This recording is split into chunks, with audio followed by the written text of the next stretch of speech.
We heard about one person.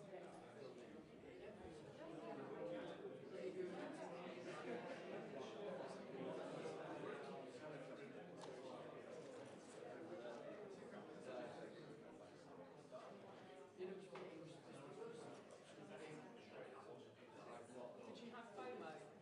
Well, I did on day one. And then you realised there was nothing wrong. So Vicky's on and so when you take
Good afternoon.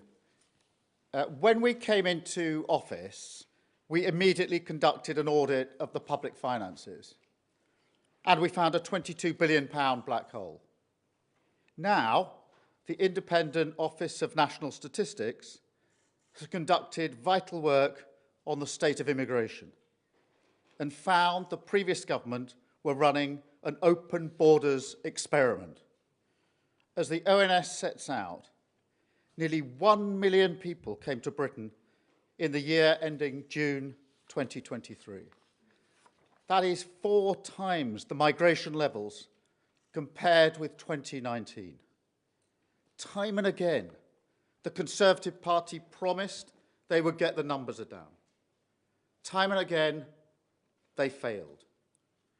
And now the chorus of excuses has begun. We heard that from the leader of the opposition yesterday. But what we didn't hear, what the British people are owed, is an explanation. Because a failure on this scale isn't just bad luck, it isn't a global trend or taking your eye off the ball. No, this is a different order of failure. This happened by design, not accident. Policies were reformed deliberately to liberalise immigration. Brexit was used for that purpose, to turn Britain into a one-nation experiment in open borders. Global Britain. Remember that slogan? That is what they meant. A policy with no support and which they then pretended wasn't happening. And now they want to wave it away with a simple, we got it wrong. Well, that's unforgivable. And mark my words, this government will turn the page. That begins in the economy, because you cannot separate this failure from their refusal to do the hard yards on skills, on welfare reform, on giving our young people opportunities, rather than the easy answers of looking overseas. Because clearly the vast majority of people who entered this country did so to plug gaps in our workforce, skill shortages across the country, which have left our economy hopelessly reliant on immigration. 2.8 million people out of work on long-term sickness, a problem ignored, left to fester. 1 in 8 young people not in employment or education or training. Sectors of our economy, like engineering, where apprenticeships have almost halved in the last decade, while visas have doubled. So we're taking a different approach. We will publish a white paper imminently, which sets out a plan to reduce immigration.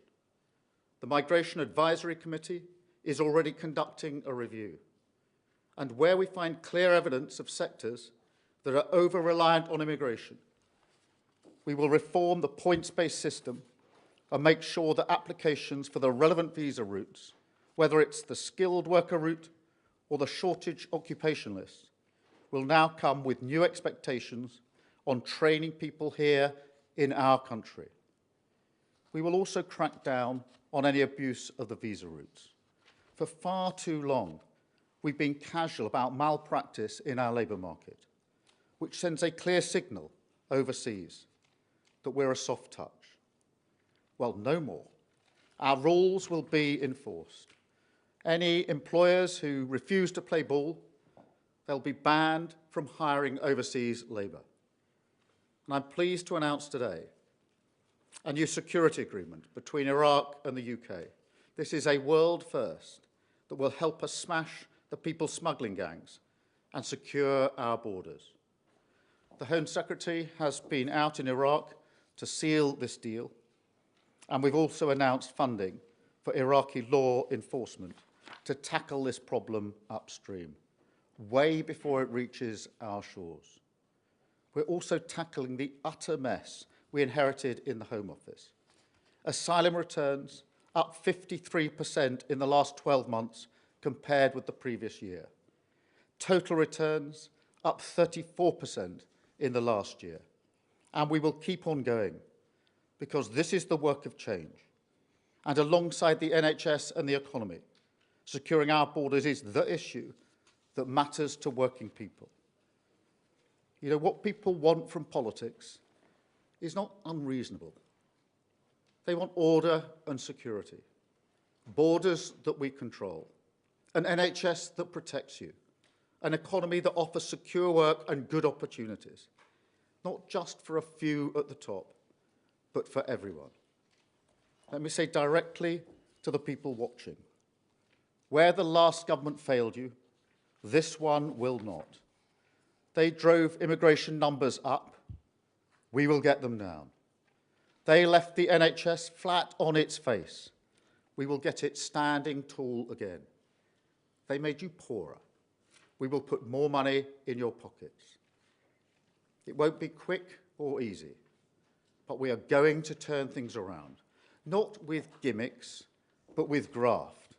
A government that will not rest until the foundations are fixed, borders are secure, and Britain is rebuilt. Thank you. I'll now take questions. I think Chris Mason is first from the BBC. Chris. Thank you, Prime Minister. Chris Mason at BBC News. The UK appears to have become addicted to immigration, despite the fact that millions of people for years and years have indicated that they wanted to see the numbers fall. Why should people believe you now that you can achieve something that predecessors have not? And one other question, if I may, apologies. Following the BBC's investigation into Mohammed Al-Fayed, should there be a review or an inquiry into the work of the Metropolitan Police, the Crown Prosecution Service that you led, into the failings that have left millions of people without the answers and the justice they might have wanted? Thank you. Chris, on your first point, what is clear from these figures is really stark, and I think should shock all of us, because the net migration figures in 2019 were 184,000. And then on the figures we've now got today, 4 years later, literally 4 years later, 906,000. 4 times as many. This isn't immigration that's gone up by a few thousand. This is a policy under the last government that's driven immigration up to record levels, a complete loss of control. And that is why we've set out the measures I listed in the words I just said in relation to the action that we are taking. But there's a fundamental problem here, and that's to do with the way our economy works and the loss of control of immigration under the last government. We are going to turn that around with the measures that I have set out. On the question of Al-Fayed, look, I think we need to firstly give confidence to anybody who wants to come forward that they should come forward, and then assess the situation when we see what the final picture is. Thank you, Chris. Beth. Thank you, Prime Minister. Beth Rigby, Sky News. Prime Minister, in the year to June 2023, net migration was the same amount as it was in the 3 years of freedom of movement up to the Brexit referendum vote.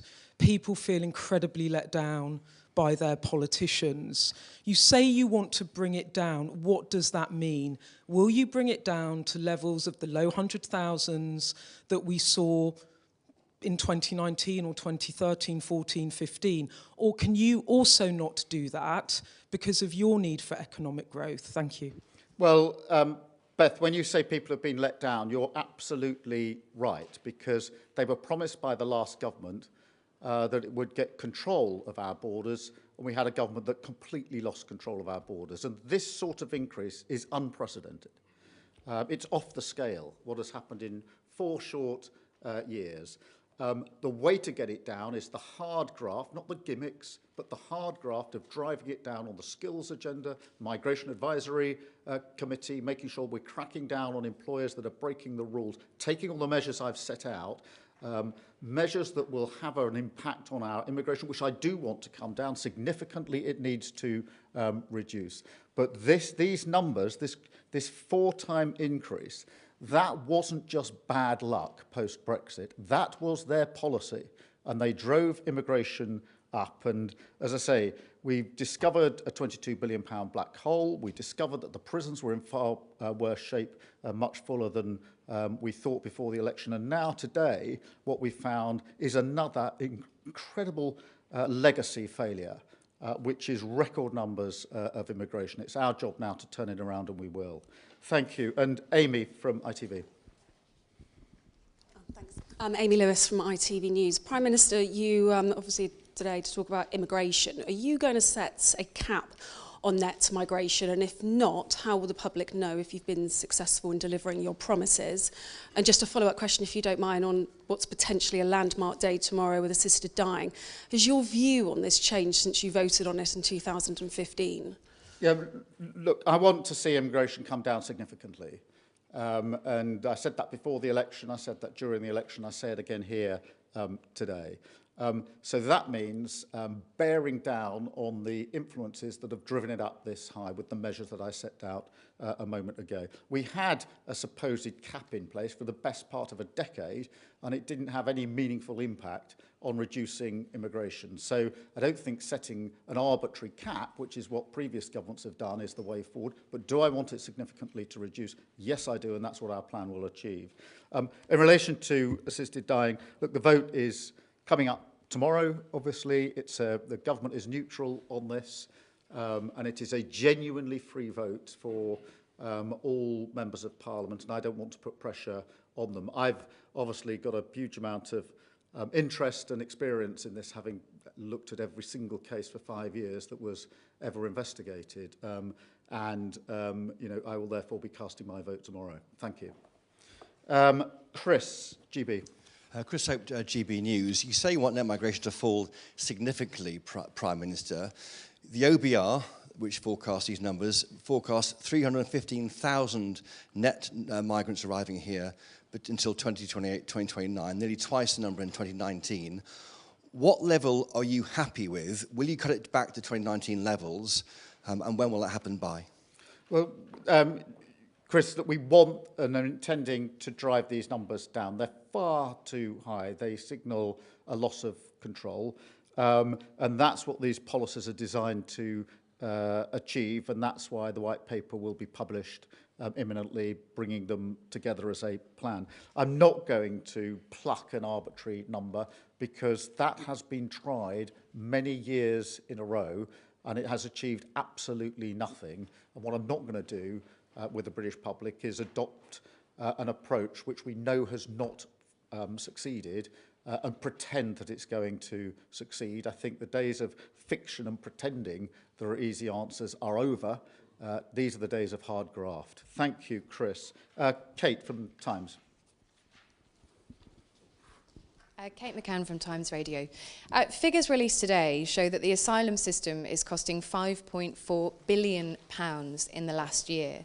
How much of that money has been spent on asylum hotels, and can you guarantee the British public that that spend will be zero by the end of next year? Thank you. We must bring the cost of asylum down, and we have a manifesto pledge to bring the number of hotels down, to end the use of hotels, which we are driving hard at. The way to do that is to increase the processing of claims. Among the reasons that so many people are in hotels is because for a long time the claims weren't being processed. So more people arriving, none of them getting processed, and an ever-increasing pool of people that then had to be accommodated some way or another. That was completely unsustainable. We've transferred 1,000 staff into the processing and returns work of the Home Office. So a significant redeployment of staff in, which is driving up the processing claims. And of course, when it comes to returns, we've returned 9,600 since the election, and we have got more flights off in terms of the numbers on flights than has ever been done before. So it's processing in the first place. It's making sure that we can do the returns on the other and deploying 1,000 staff in to do that vital work. And that's why their numbers are so significant. Jack at The Sun. Jack. Thank you, Prime Minister. Jack Elson from The Sun. You've spoken today largely of immigration as a matter of economics, but many voters are concerned about the cultural impact on their communities. Is this an argument which you are sympathetic to? Look, I have looked at it mainly as a matter of economics, because if you look at the breakdown within the very high numbers we've got today, very many of them are work visas. But look, in terms of the question you put to me, I do in principle think it's right that we should ensure that we've got the skills and training for people in this country for the jobs that we need. And that is among the drivers of this, that we haven't got the skills regime in place that allows young people, but not just young people in this country, to have the skills that they need and the skills that employers want in order to take us where we need to on the economy. I think the two don't go together, because I think people in this country are entitled to have the opportunity of the skills here. I think businesses are entitled to know that there's a skills strategy that will actually satisfy their needs and their demands. Matt from The Times. Thank you. Matt Dathan from The Times. You've just announced there'll be new expectations on firms to train domestic workers. Other than the restrictions on visas, what incentives or sanctions will there be? And are you promising British jobs for British workers? Well, I think it's, for too long, we've had this over-reliance on the easy answer of recruiting from abroad, and that's got to change. And it's a two-way street. We want to support employers, of course we do. We want to grow the economy, and I don't want to make it more difficult for businesses. But at the same time, and as I've said to them previously, they have to be involved in ensuring we've got the skills we need in this country in the places that we need them. That will come partly by devolving skills, getting more employers and local representatives involved in the skills strategies that we need. And so, you know, it is right that we have the skills available to people who live here, the opportunities that they want to develop their working lives, and give the employers the skills that they need near them for the jobs that they need doing. Thank you. Rajiv from The Guardian. Rajiv Sal from The Guardian. I'm over here, Prime Minister. Nigel Farage said that Donald Trump hates the Chagos deal. Is he right? Well, look, the Chagos deal is a good deal. It secures the base. That's in the vital interests of the US and the UK. And we are already engaging with the new administration in Mauritius as to how we take that forward. Thank you. Harriet from the Daily Mail. Daily Mail. The ONS has admitted that it's been too generous in its assumptions on its figures. Do you think that we need a total rethink of the way these figures are calculated? And do you think it's making it harder for government departments and agencies to plan when the ONS figures are so wide of the mark? Well, I think it's really important that we resist the temptation to see the problem in these figures as lying with the ONS, because these are the revised figures. They're there for all to see. And what's shocking about them is not that they've been revised. What's shocking about them is the sheer figures. You have to double take when you see an increase of 184,000 to 906,000 in 4 years. If we think about the previous decade or more, in terms of the sorts of numbers we were talking about, what's shocking is not the way the figures are arrived at. This is one of those occasions, a bit like the 22 billion, a bit like the prisons are overfull, where the shock through the system is the sheer size of the number. and the loss of control under the last government. Thank you very much indeed.